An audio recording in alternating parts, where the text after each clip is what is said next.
What's up, guys? Welcome back. And this week on the Under One Roof podcast, we are talking about the most important transition in your life. And it's not getting married, it's actually having kids. At least that's according to us. The biggest transition in your life is going from not having kids to having kids.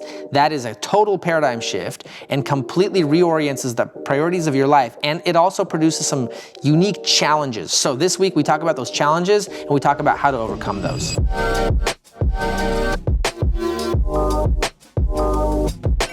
What's up, guys? Welcome back to the Under One Roof podcast, where we are talking about culture and discipleship in the Christian home.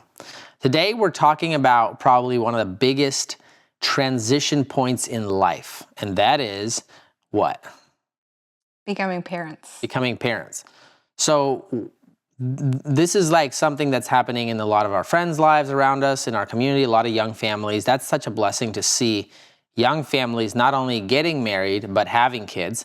And that transition point between not having kids and multiplying yourself as a family is a massive one. And that one, I think a lot of times maybe doesn't get enough attention because a lot of us down the road who have multiple kids, you kind of like plow through the first few years of parenting, and then you forget the load and intensity of it. So today's goal is to kind of unpack this transition, this moment from, not from, being single to married, but what we think is even bigger is from being married and having kids, or being married and not having kids, to having kids. So let's talk about that. Why is this the biggest transition? Why is it so difficult, challenging?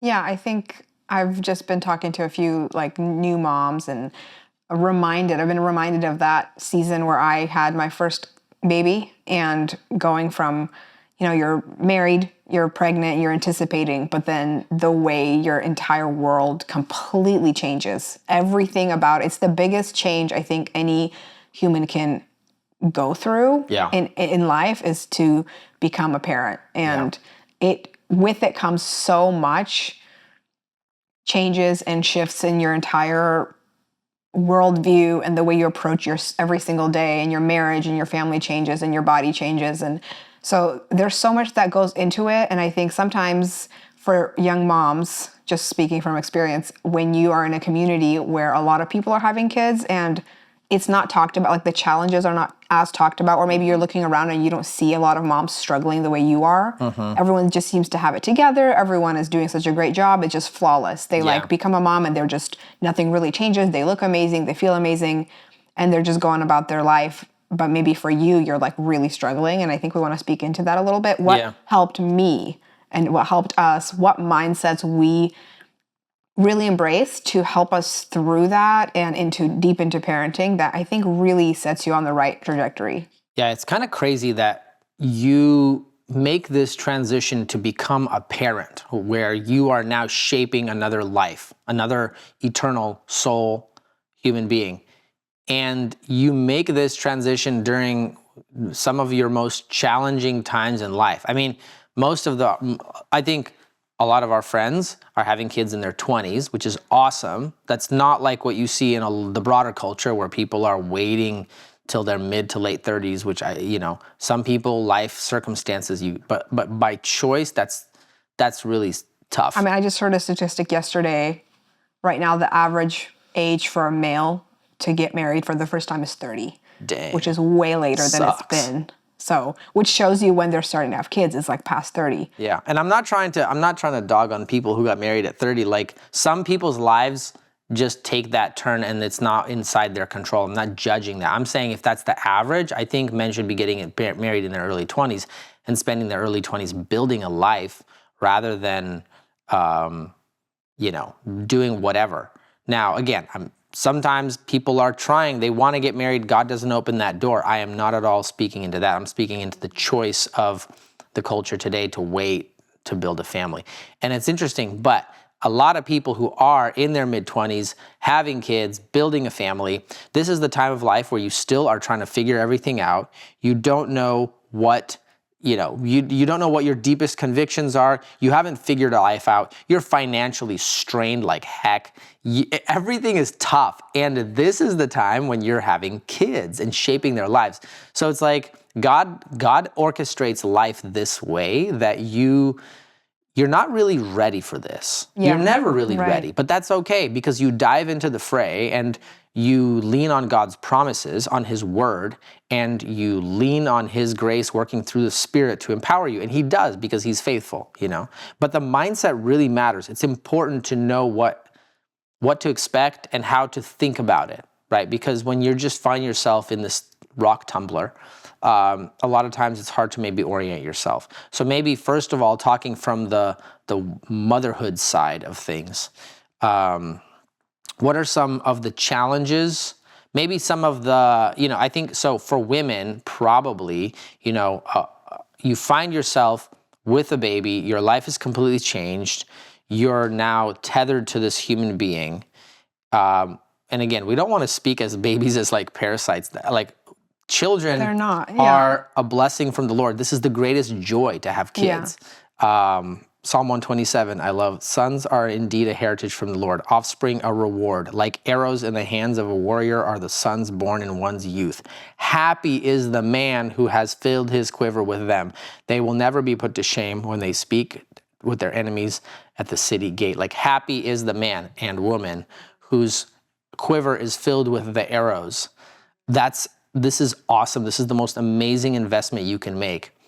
But while you're in it, you get hit by a lot of lies from the culture that cause, I think, confusion and struggles. What are some of those lies, you think? Yeah, I think if you grew up in a Christian home, if you grew up in the church, children are a blessing. Almost everyone I know, like, gets married, they want to have kids at some point, and so they do. And I think that it's a glory that has a lot of weight to it, and the excitement and the anticipation can be so exciting, but then once the baby's here, and all of a sudden, just that weight of the magnitude of how your life is completely different. Like we talk about a little bit how you kind of lose some of that like autonomy. Like you are now all of the autonomy. You are so tethered and chained to this baby and its well-being. And if you're the mother, like you're recovering, you give birth and you're recovering, and that's a huge thing. And a lot of moms are breastfeeding, so you're nourishing this life, and then you're not sleeping because it's through the night. So your entire schedule becomes so centered around this baby, which is a huge, huge change from before. Like even through pregnancy, up until you deliver, you think about it, you imagine it, but nothing really quite prepares you for like just you're thrown into the deep end of like now every minute of your day is tied to this baby. And it's a beautiful, glorious thing because it's a dying to yourself, but it isn't easy and it isn't light. Yeah. And I think nothing can prepare you for it. So until you're on the other side, you really can't be prepared. Yeah. And so I think when moms get to that point, a lot of the time, you're trying to survive, you're trying to get your bearings, you're trying to recover, you're trying to rest, but there can come this dawning of like, wow, I wanted this, but this is so much more than I could have imagined. Mm-hmm. And with that, for some moms can come this like disappointing feeling or sadness or like, this is the rest of my life. Like, this is what I'm going to do, even though I love this baby. And I think it's normal and okay to feel those moments because I think there can be a lot of guilt with that. Like, oh, why am I not like enjoying and thrilled with every single second? Mm-hmm. And for some women, it is really, really an amazing joy. But for some, it's a lot more of a struggle. Mm-hmm. And I think the way you go into it and the mindsets you adopt and embrace can either make you a miserable mom or a mom that is just joyful and full of life. And yeah, even if you're not in the kind of a totally self-centered mindset of like autonomy, like me and my life, if you're just a normal, healthy Christian, like just that shift of like, you can't do anything now without another human life that depends on you completely for everything 24/7.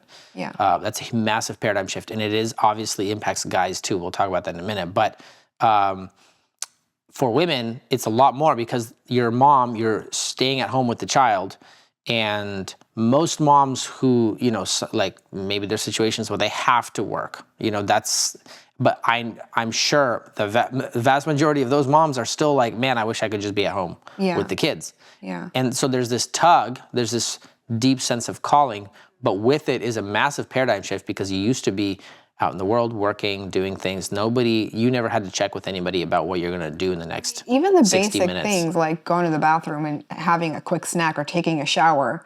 Yeah. Like after the baby, that's not something you can just do, because if a baby's crying or you have to feed it, like you can't just you can, but it's harder. Like especially if the husband's back at work and you are just alone with the baby, like you can't just like swing into the store to grab something for dinner.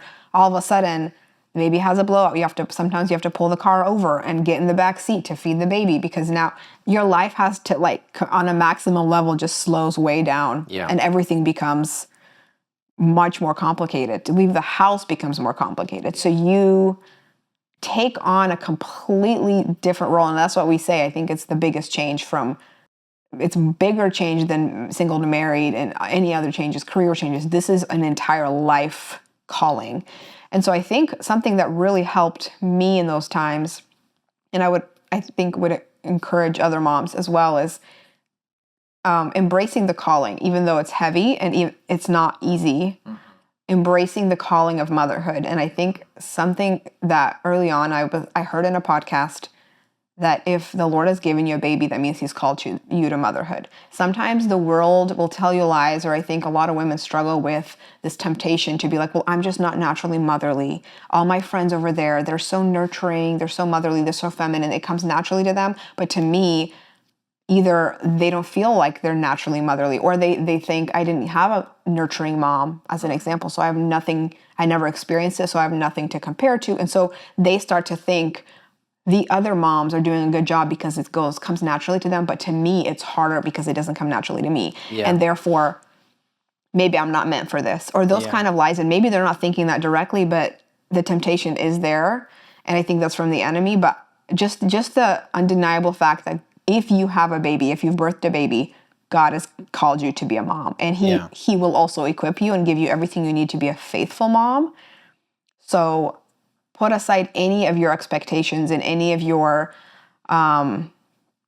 maybe blocks of I'm not. Yeah, I think that like a massive piece of how you weather any challenge is how you think about it, right? Like, and so if you're allowing the lies of Satan to try to penetrate your thinking, saying, you're not meant for this, you're not as good as others, comparison, with Instagram, you see everybody else and how they're doing life, and you compare yourself and you think, man, they just look like they're so good and natural and have it all down. Or you say, we're all wired a bit different. Some of us are better at certain things than others. And you can never really assume that you really know people just by looking externally how they act in public. But to know, I am called to this. What's the proof? This baby. Yeah. I'm created, designed to be a mom. Mm-hmm. I am called for this calling. This is the thing that God has crafted me into it. And so some aspects of this calling are going to be tougher for me than for other people. That's fine. But you can also, when you know God has created you specifically for this task, you can know that there's specific aspects of it that you're going to be really good at as you grow, that maybe others aren't. Like just that hope and that conviction that I'm called to this. And just because it's really, really hard doesn't mean I'm bad at this or not meant for this. I think, on the contrary, it's supposed to be hard. And so I also think there's a way to shrug off the dying to yourself in motherhood for under the false name of like self-care, or I'm just taking care of myself. I need to be healthy so I can be a good mom. Like there's a way to live your life self-centeredly as a mom that will make it so much harder to embrace the difficulty of it. And if you like stiffen your neck against all the hardship that God will ask of you to take care of the baby, it will be so much harder. But I think certain things like, you should try to get as much rest as you can. But realistically, for a lot of moms, like you're just not going to get a lot of sleep, and some babies sleep through the night, but a lot of them don't. And I think if you stop reaching for that, like I just need to get enough rest, well, you probably won't be, because that's what comes with being a mom, or Fitness, weight loss. yeah, like all the like, I'm not eating proper meals. Well, a lot of times, you're rocking the baby and you're just like eating over the sink. And a lot of these things that I think the social media world and a lot of people say like, take care of yourself. They're good and right. And you should strive for that, but that's not the end goal. The end goal is to take care of your baby. And that's going to mean sacrificing and laying down all of your comforts, all of your preferences to take care of the baby. And if you just like completely let go of all your expectations and just say, it's going to be hard because my life is not all about taking care of this life and nurturing it, I think it becomes easier and the joy is there and there's a glory in it. Yeah, because that's the path of like the whole biblical story constantly is the cycles of death and resurrection. God works all the most beautiful, powerful, glorious things when we are dying to self. And you look at the vision God has for you as a mother, and it's the most glorious, beautiful vision that you could spend your life on. And so that's interesting that you say that people will hold on to certain things that will prevent them. So that whether that be health and rest and diet or fitness, maybe hobbies. Mental health, like the baby's making me overstimulated or the baby's overwhelming me. There's, I do think that is important. I think a lot of women struggle with like postpartum depression, and that's really serious. And I'm not trying to downplay all that. I'm saying more of the baby will impact your mental health. Like you will be overwhelmed and overstimulated. That actually just comes with motherhood. I think, what is your expectation that the baby will like quietly sleep in your arms 24/7? I mean, some babies do, and that's amazing, but a lot of babies don't. And is that your, like, if when you were going into motherhood, is that what you expected, or was it something different? And sometimes you might have expected one thing, but real quick you have to like readjust all your expectations to something different. Yeah, I love the whole rhetoric of capacity. Like instead of, because we're trained in this age to identify all the discomforts and difficulties and find solutions, find ways to get rid of the discomforts. So if I'm lacking sleep, I got to get more rest. If I'm, if I need to lose weight, I got to eat healthier. But if I'm overstimulated, I got to get away from these kids.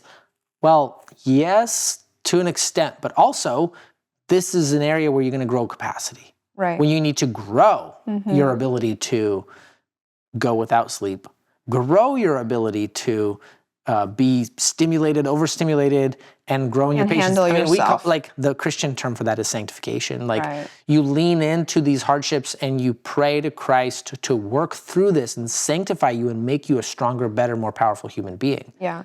Like while you're learning this and while you're in the thick of it, that's what they say in the trenches. Motherhood in the trenches, because you are really in the thick of it. It's a really, really hard phase of life. It's like boot camp. I mean, it's really, really hard. And a lot of times, a baby showers in, and people mean well. And I think I've said this before, like, nap when the baby naps, ask for breaks, ask for help, ask your mom to come help. And that's all good and right. But I think the biggest thing that should be a priority in your own heart is, Lord, expand my ability, expand my capacity, make me stronger. I'm so weak when I'm not sleeping, but I'm a mom now. I need to learn to handle it, because you can't always be calling your husband, 6 months in, like, I can't do this, I need help. And most men I know in the church are really wonderful. Like, you've always been a very hands-on dad and you've helped me so much, but I needed to like completely take ownership of my baby and my babies and learn to handle them and learn to handle my own emotions in overwhelm, in exhaustion, and no sleep. Like, that was just my job. That was my calling. And God wanted me to do that and embrace it, rather than constantly leaning or, you becoming my crutch or something else, like going to something else to like escape the difficulty of motherhood. Yeah. Yeah. I think that's great. And I think in order to fuel that inspiration, I think that needs to be an active pursuit. There's so many great resources, podcasts, books, just feeding yourself on good books on motherhood, on raising your kids, because this is something that you have to fuel. You have to put it into your heart and soul, and it'll shape you, cultivate you, and grow you. So yeah, on your own, you're going to spiral into like negativity as a mom. You need truth, you need community, you need other moms to remind you. And again, be intentional about seeking out voices that will encourage you to get stronger rather than voices that will encourage your victimhood. Yeah. Like, I think there's a way to be like so pampered and turn to people who are constantly going to say how hard it is to be a mom and like, you poor thing, which there's a place for compassion. But I think it's so much more effective and powerful to listen to voices that are just going to kind of like give you a little boost of like, get up and get to it. Like, we're called, God has given us a mission and to take care of our kids. And I think that really, really helped me and set my mind early on. Like certain books I read, Fit to Burst, Loving the Little Years, which really like gave me that, it like was wind in my sails of like, you can do this and we're called to this, and it's really hard, but we're not going to sit around patting each other's heads and saying there. We're going to like You're not a look to victim. God to equip us to then serve every single day, and be intentional. Don't just like sit around moping around. Like, listen to truth that will inspire you, because if you listen to a lot of like poor me podcasts or like, mama, you're doing such a great job,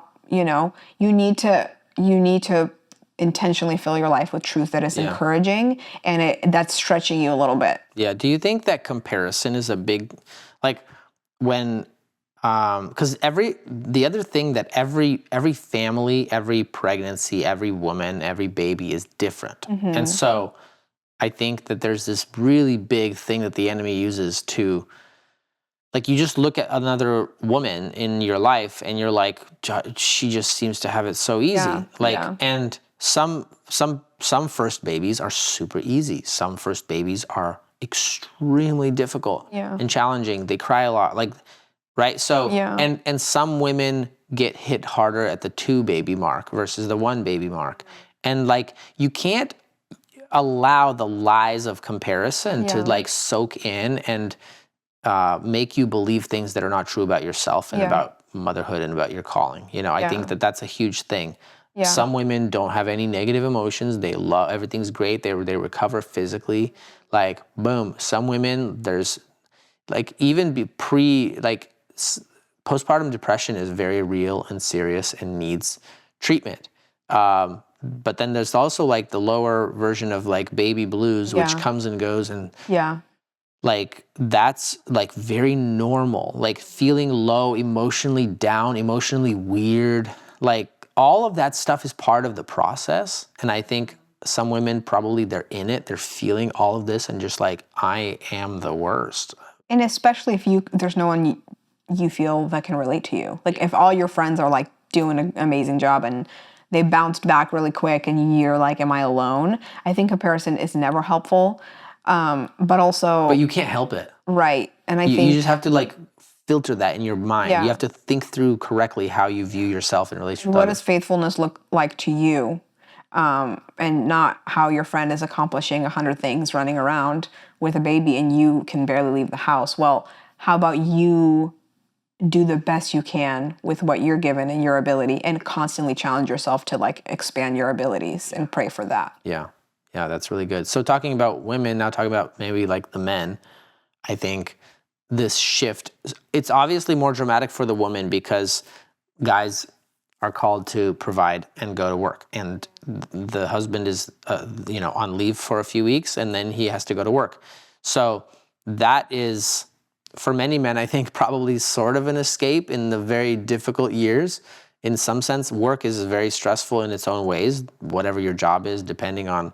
But I think that there's specific temptations to men. Like, the key thing for young men entering into fatherhood that they have to realize is that you are entering into a new level of leadership.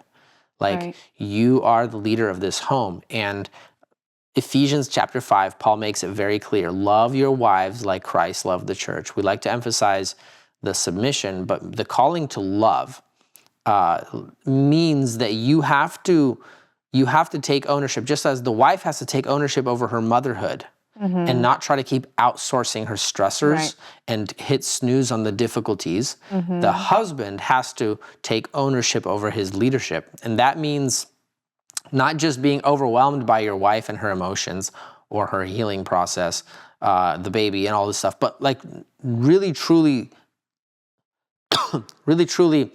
taking a hard look at your life and saying, okay, this is my family, I'm going to lead this. I think Paul Tripp, a lot of these guys, a lot of pastors speaking into husbands coming home from work, like, how are you coming home? Are you coming home to come home, kick your feet up on the couch and chill? Or are you coming home and saying, I'm coming home back to leadership. I'm putting my tool belt of leadership and love as I'm coming home. And that includes a few things, knowing your wife in this season. I think a lot of guys are simplistic in how they go through the season of pregnancy and childhood because they just don't take time to fully understand the fact that, man, like her body is literally expanded and been torn open and has to re-put itself back together. And like, this is such a massive process. And he doesn't take full account of that. And the hormonal just surges and changes in the body is just, it's mind-blowing if you consider the physical transformation of pregnancy. It's just mind-blowing, right? Yeah. And the emotional toll of that, you just take all that into account. Like, this is your wife. This is your beloved wife that God gave you. And you need to just know, I think most of the challenges and kind of solutions of men in this new season just start with knowing, right? Just knowing. Don't just react, but like, try to think, take in your wife, the baby, all these responsibilities, understand the full scope of it. And of course, I think men, like, it's challenging. You're bearing the burden of financially providing, worrying about the future. You got a lot on your shoulders, And so maybe that leads to sometimes kind of just trying to survive, trying to get through. Yeah. Do you feel like, so when two people get married and like the woman takes on the wife role, but then motherhood and having a baby, it's not that she just had a baby. She's actually like permanently changed forever. She will never be the same. And she is now trying to embrace a huge life-altering role. And I think I don't know, I just wonder how you see maybe men just seeing like, oh, we had a baby, but it's also like, but my wife has like undergone, not just physically, but like this is a huge life change. And now it's like my job to lead her, not only to help her with the baby and changing the diapers, which is great, but help lead her through this huge life change, like emotionally. Yeah. And support her in this transition of like, it's the biggest life transition you'll ever go through. Yeah. And with it comes so much emotion and like tears and pain and a lot. Yeah. I love Paul's words in Ephesians 5 that have been kind of ringing in my mind these last few weeks, where he says, love your wives like Christ loved the church. And he specifically says, like, he washes her with the word. Now, like, there's a temptation, like that, the temptation for men is to get preachy. Like, you just kind of lecture her, like God said you do this, and like, so husband is called to speak the truth to his wife, but to speak the truth in a way that is gracious, that is deeply knowing, and that is deeply present, and that is bearing the load, right? So Jesus works with us, and he loves us. How? First of all, he bore the load of our sin. Yeah. He took our burdens. He suffered in our place. And he continues to suffer our weaknesses and sins every day. He continues to forgive and love and gently lead as a shepherd. So the man's task to lead his wife is a very deep and nuanced task. And it's a beautiful calling. And it's not scary once you really realize that Jesus is your shepherd who's leading you in this same exact way, But I think bearing the load, part of this whole thing, I think for men, we're tempted to just run away from our responsibilities. And the strength of a man is defined by his willingness to bear the load, and bear the load of whatever the load is in your family today. And every family is going to look different, right? So we can't just be like, oh, this is how they do it, this is how we're going to do it. You got to learn the wisdom of looking and learning about other families, how they do things, but also realize your family is different. You're different, your strengths are different, your wife is different, her capacity is different from other wives, your job might be different, your schedule might be different. All of those factors lead into you as a husband leading carefully, Precisely. And so as a man, I think you should try to take whatever load you can off of her. That doesn't mean taking her load, right? It doesn't mean that you need to just let her hate motherhood and try to get her away from the kids as much as possible. That's overdoing it, right? But there's a way to say, hey, I'm going to do whatever I can to help you out. Let's think creatively. You engage as a husband, and like that active engagement is already going to make your wife feel loved, I think, right? When you're like, okay, this is a tough week. How can I take care of you this week? How can I lead you? Here's what I'm going to do. I think it's really powerful. It's almost like a coach. I'm sure there's two ditches where maybe men fall into being the white knight rescuing every single time. And then he becomes a crutch, and then the wife is just like, and he never confronts anything. I can never do it. And so my husband has to always be there holding my hand. But then there's the other extreme of like, you're the mom. You're the mom, you're at home, you do it all, and I'm just going to kick my feet up after a long day of work. And I think what's been so helpful to me with the way you led me is you were very, very hands-on, especially in the beginning, first few months where I'm just getting my bearings. You're so helpful. You're right there. But then as the months go by and you do have to return to work and you do have to go out there in the world and, fulfill your calling as a husband and a provider, I think what was really helpful is if when I am having a tough moment where I am calling you and you spoke truth into me and you said, God has called you to this. You can do this. How can I help you? But I'm going to inspire you to do this because this is actually, you have everything you need to do a good job, a faithful job. I will pray for you. You kind of spoke life into me. And sometimes I think women call their husbands and they just need support, and they don't necessarily need their husband to like drop everything and run home. Maybe sometimes, those are rare occasions. Rare emergencies. But for the most part, I think the way you've led me has really helped me. You just remind me of the truth. You remind me God has given you these babies. He's given you the ability to handle them, to be faithful in the season. And so however you could, and you would pray for me and encourage me. And that's what I needed, those little boosts of truth, rather than always running and rescuing me out of every hard situation with the kids. But I had to learn that too, because I would like let that stress me out. Be like, oh, they're having another tough day, this and that. Like trying to like, and you're just like, I don't need you to rescue me every time. I just need you to express some compassion, pray for me, and encourage me. Yeah, and remind me of that I actually can do this, rather than like I'm falling apart and you just feel bad for me. So every time you come rescue me, because that just teaches me, look, I actually can't handle it every time. And my capacity is actually right here where really I can be stretched and grow in my capacity. I just need the encouragement. It's kind of like coaching. Yeah. You're just coaching me in it. That's the essence of leadership as a husband, not being afraid of your wife's struggles, but actually leaning into those with grace and love. And the only way you're going to be able to do that is if your heart is full of Christ's love, if you're fueling yourself with his love and his truth, if you're walking in his light, then you have that ability to pour that into her. So just embracing the load, and whatever that means for you. I think I was surprised, like in the first 4 kids, the car seats, the carrying, the diapers, like it's a physical load. Like you're just like physically exhausted. Your back hurts. Like you're just like, you're not I mean, when you have kids close together, and just being like, this is part of the most glorious calling that we can do. This is normal. This is good. Like we can celebrate this. We could be so exhausted, and then when the kids are finally in bed at the end of the day, like just think, man, that we did good work today, even though we just like barely survived. Right. And it produces in you something so beautiful and glorious that is worth it. And I think it's not just like have the kids and survive it. There is glory and beauty and joy and fulfillment in that God just puts in there as you're trying to survive and keep your head above water, because it really is the trenches. It's a really hard season.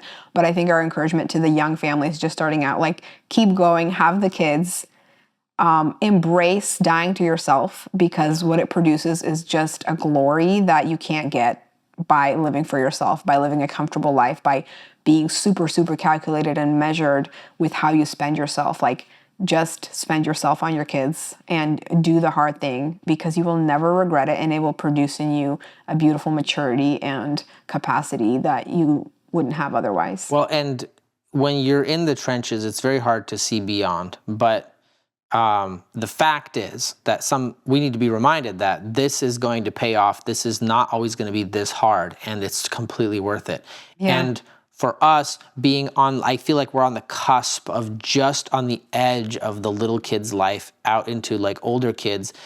It's like, it's shocking how fast it all goes. Yeah. It's shocking. Yeah. You know, I'm putting the kids to bed in the evening and I'm just looking at our 10-year-old and I'm just like, oh my gosh, like my brain is full of a bunch of dad worries at the end of the day, but I'm like, no, be here right now. Like this, you're going to want to return to these moments. Because we were surviving with Gracie.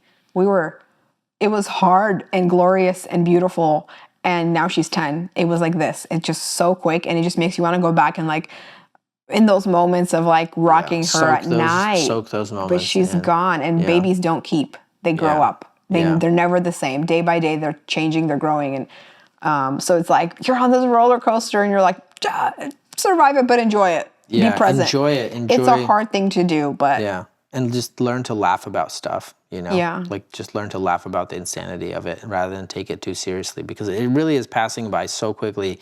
And you pray a lot and your kids grow up and they're just so amazing. And God is faithful. So you know, that's hopefully that pushes some wind into your sails.